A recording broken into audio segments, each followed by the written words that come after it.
In today's episode of What Makes an Image Look Good, we have a returning photographer, Mr. Andy, known as Andy Escapes on Instagram. And about 9 months or so ago, he came into the studio to get his images roasted by me, nicely, of course. And I gave him a lot of feedback in real time. And that video was actually kind of the inspiration for starting this series in the first place. You know, you guys loved the high quality feedback of high quality images, so I decided to turn it into a series. Anyway, apparently Andy is a glutton for punishment, and he has submitted yet another 5 images for us to give feedback on, so let's get into it. Okay, so Andy has submitted this image. It is an image in Hong Kong. He has not submitted any context, unfortunately, but it's pretty easy to see what's going on in this image anyway. Just initially, what we have visually is what looks like a sunset going into blue hour. You can kind of tell up here with the colors and the sky being completely blue. Love this time of day. This is my favorite time to shoot, especially if there's a lingering sequence of colors in the sky at your sunset. He's also got all of the lights on in Hong Kong as well. You've got some classic landmarks from the Hong Kong skyline. These kind of buildings here and these kind of buildings and all those kind of things. Hong Kong as a skyline is in my opinion, like one of the most gorgeous city skylines in the world because of how it sits in a valley, which is like all of this stuff over here is all like the Victoria Peak, the valley, and then you get this gigantic plain of just buildings everywhere, and then that's nicely contrasted by the sea in between the two main areas of Hong Kong. Absolutely gorgeous city to photograph and very, very easy on the eye. So what we have here is he has decided to add a subject here. So we have subject in the center of the frame. She's sitting on what looks like to be a rock, and there's a foreground kind of element here, probably, this bottom third-ish is where he's decided to put the subject on the rock. So I think this is pretty successful as an image. It is one that is very nostalgic of you doing a hike in Hong Kong, hiking up the mountain just to see the sunset, to get the pretty view, and this figure in the middle is sitting on the rock and enjoying the view at the same time. Lovely image. I think there are a couple of things going on here in terms of clarity of subject that I want to touch on specifically for this image. I think the city and the colors and the overall composition looks great. We have a very, balanced composition here.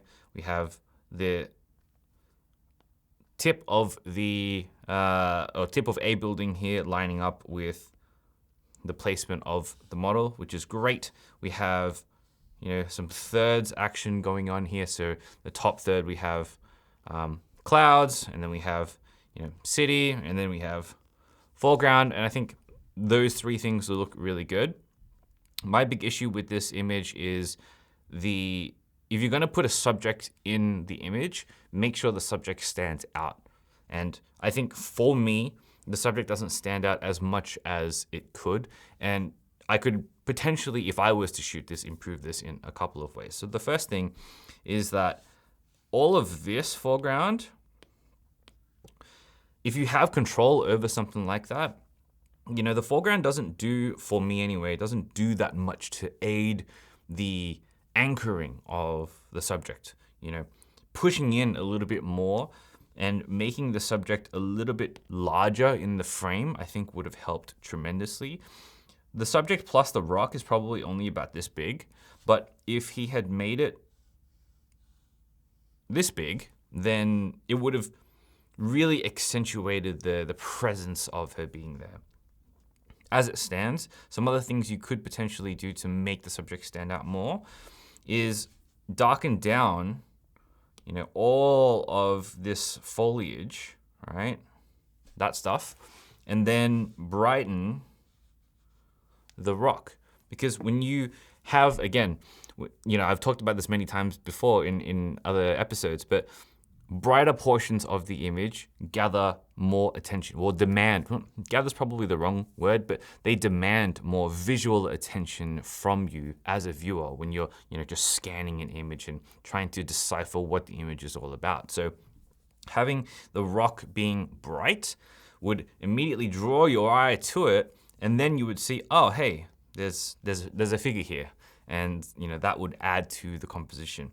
He could have also brought the figure up in terms of exposure as well, made it just a little bit brighter than the rest of the city. You have this super bright hotspot in terms of the sunset going on here, which is lovely, but it's kind of overpowering the subject and drowning out the subject, in my opinion anyway. I think, when I squint at this image, right? When you squint at an image and you're like, okay, what is this image about? What is the first thing that you can see? It is this sunset. Again, while that's fine, this and this, if you're gonna have a subject, if you're gonna have a figure, needs to be of similar, if not, a decisive hierarchy, right? And I think the hierarchy here should have been that the subject is brighter or more attention-seeking than the sunset. Otherwise, great image, super solid, very sharp, lovely colors, very vivid, not too unrealistic in terms of the edit. Andy has always been quite good at his colors, so, pretty good. All right, this is the next image that we've got from Andy. It is a shot from Milford Sound in New Zealand. And it's pretty self-explanatory for, if you've been to Milford Sound, this is a classic Milford Sound shot, and it's very self-explanatory.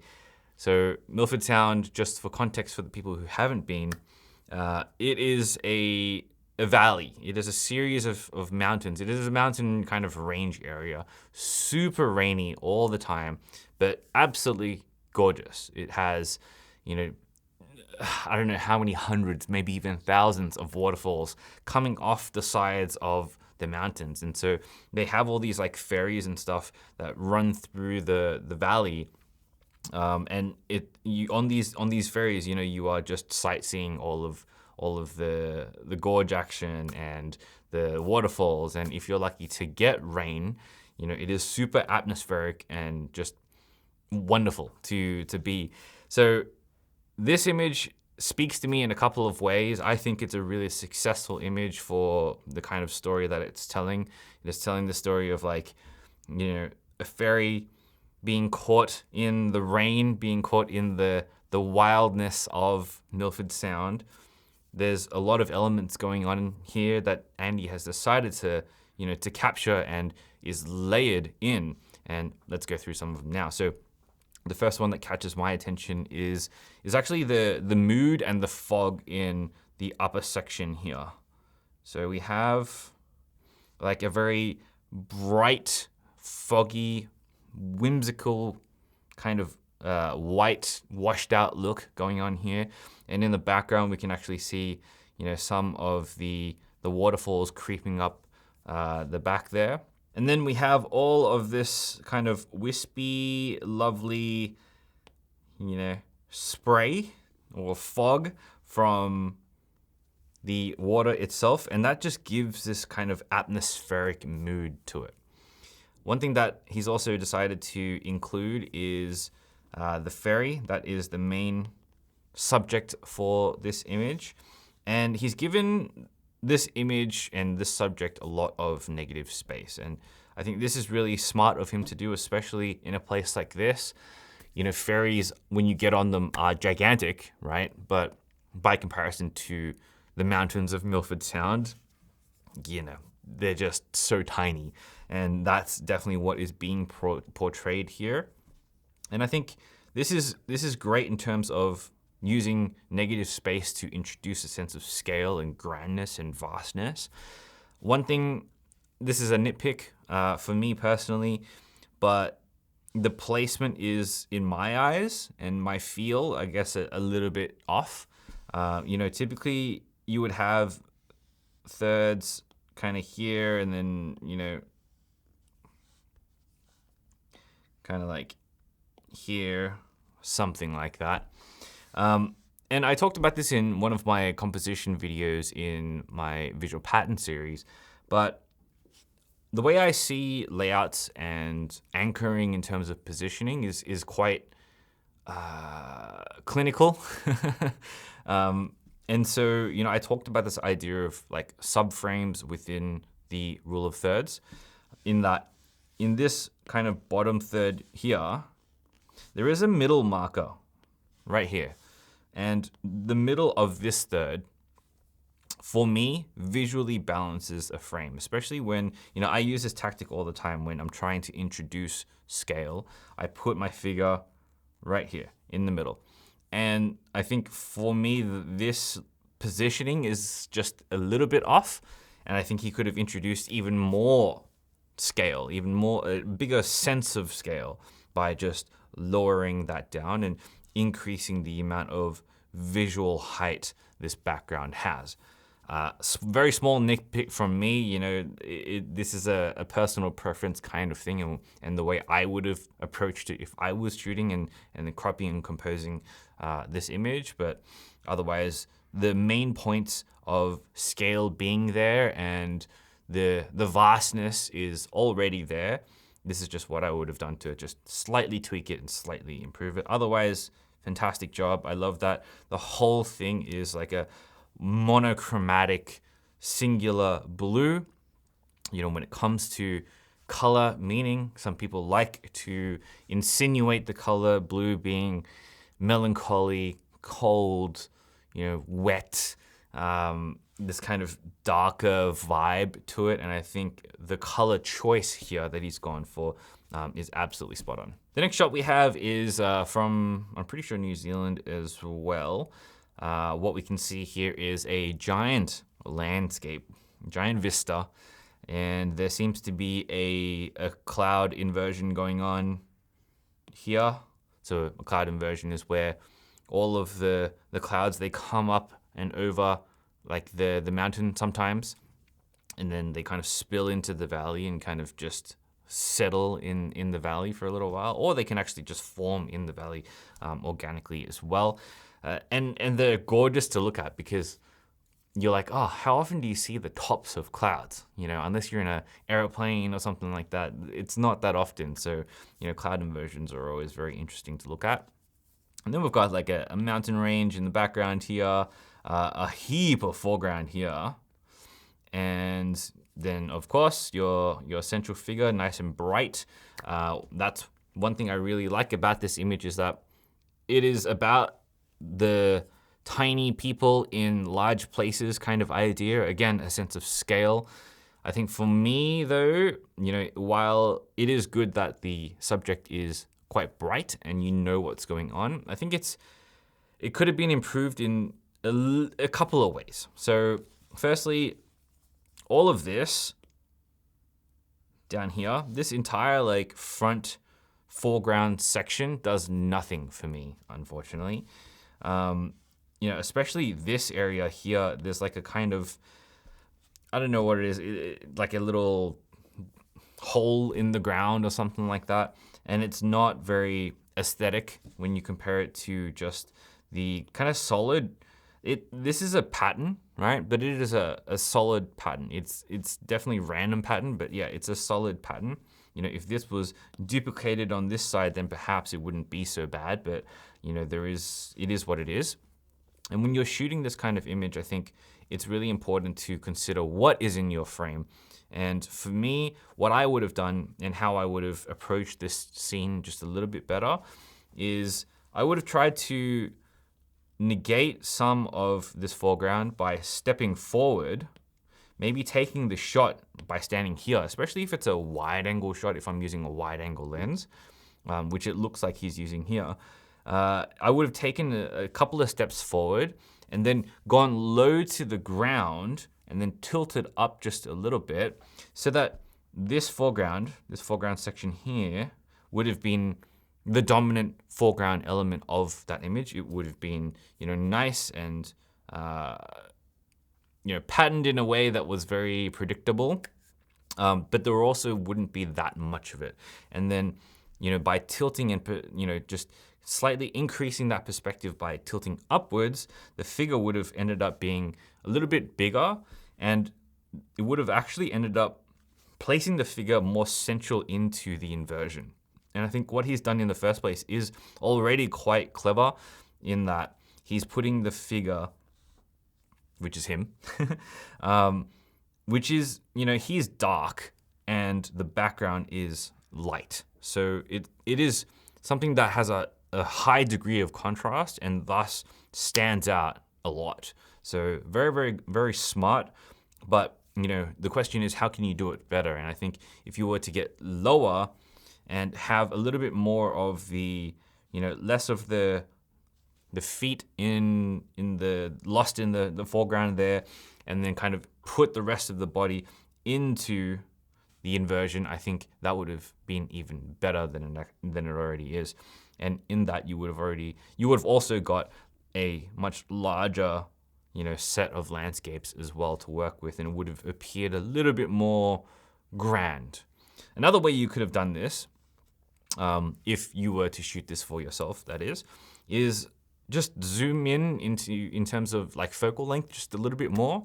If this was shot at, let's say, I don't know, 70, if you stepped way, way, way back, or even further back, like a 200 or something like that, then especially if you're shooting vertical, the composition might have looked something like this, which could be cool, especially with the compression. The compression would have really brought all of the mountain range into the shot. And especially you have all these like amazing details back here with another kind of inversion that's going on, stepping a little bit to the right and including that instead would have been cool as well as an alternative. But what he's done is definitely a good start, and it is a very solid shot. Another thing that I do enjoy about this image is the placement, specifically in terms of width. So we have like kind of the end of the inversion here and the end of the inversion here. And he's generally, not exactly, but close enough to the center of that layout. And that provides another step, another element of balance within the image as well. But yeah, overall good job, and those are the little points to which I would improve this image if I personally shot it. Okay, if you're enjoying this video so far, I would really appreciate it if you would hit that like button for me so that I know it's good enough to make even more free videos just like this in the future. All right, this is the next image that Andy has supplied us. It is a picture of what looks to be like an eagle or something like that. Not much to say from me because I'm not specifically a wildlife photographer per se, but a couple of things I really enjoy about this image. The first is the amount of contrast that's in it. We have super dark backgrounds back here. We have a lot of bokeh, and it seems to be brought down quite a bit. A lot of the foreground elements of where the eagle is standing on, even over here as well, is quite dark. Some of the feathers here are, getting quite dark. The background here is quite dark. And so because everything else is dark, it really makes the head, and especially the beak specifically, stand out quite a bit. So when you're looking from afar, when you're squinting at this image and you're trying to ascertain what this image is all about, it's very obvious. And I like that. I think the contrast really helps draw your attention to what's important. A couple of things that we might borrow from portraiture is the idea of placing the eye right in the center. And so if he had placed the head, which is currently here, over here, and or perhaps like aligned the eye with the center of the frame, for me, I feel like it would have been such a tremendously more striking image. It would have been far more striking if you just shifted the composition across just a little bit. And that, is a classic trope that we use in portraiture, could also apply to wildlife photography as well. Otherwise, wildlife, you kind of get what you can get, and sometimes you get lucky, sometimes you don't. Sometimes you don't even get a shot like this to begin with, and so you take what you get, and for what he got, I think it's great. But yeah, not a lot of feedback on that, just a quick slide over for it. All right, the last one we have here is the Eiffel Tower, the very famous Eiffel Tower. So we've got what looks to be a sunrise, I'm pretty sure. I'm pretty sure it rises from that direction. I'm just guessing though. It's been a long time since I've been to the Eiffel Tower, so I'm sorry, any of you French people out there. This image has been shot to death. As you know, it is one of the biggest, most famous landmarks in the entire world. And so when you do a shot like this, it really has to stand out from the crowd, right? Because, you can only take a guess at how many hundreds of thousands, if not millions, of images get taken of this, tower every single week. So the question is, how can you make it stand out? Obviously, in this instance, we've got lovely colors of the sunrise or sunset, whatever it is. And that visual attention to the brightness, to the color, obviously makes it stand out, because you don't get this condition and the tower every single day. The birds, lovely little add-on as well. I really enjoy the idea of putting birds in a frame, because it gives some humanity to a composition like this. It gives some organic feel to what essentially is a very metallic, hard, inanimate object. And so, yeah, I like the inclusions here. I can see that the shutter speed is a little bit slow for the scene, but to be expected with like a low light kind of shot, which it is. I love the colors. I love the timing. You got to be there to really be in it, right? You got to be in it to win it. And so in terms of timing, he's actually like nailed this fantastically. For me though, I think the general placement of the Eiffel Tower is, and especially when you're shooting architecture, stuff needs to be, spot on for it to look the best and that it could. So little detail here is that, this is the road leading up into the Eiffel Tower, right? And it also is the road that signifies when you're dead on to the Eiffel Tower as well. When you're shooting objects, especially if it's like towers and, spire looking things that have 3 dimensions to it, there really only is a few kind of angles that you can shoot it that make it look good. So what I mean by this is, if he was to, go, 20 meters to the right, like I've been here before at this exact spot, you can go and line yourself up directly with the Eiffel Tower. And what that does is, it is a strong composition when you do that, because everything lines up correctly, right?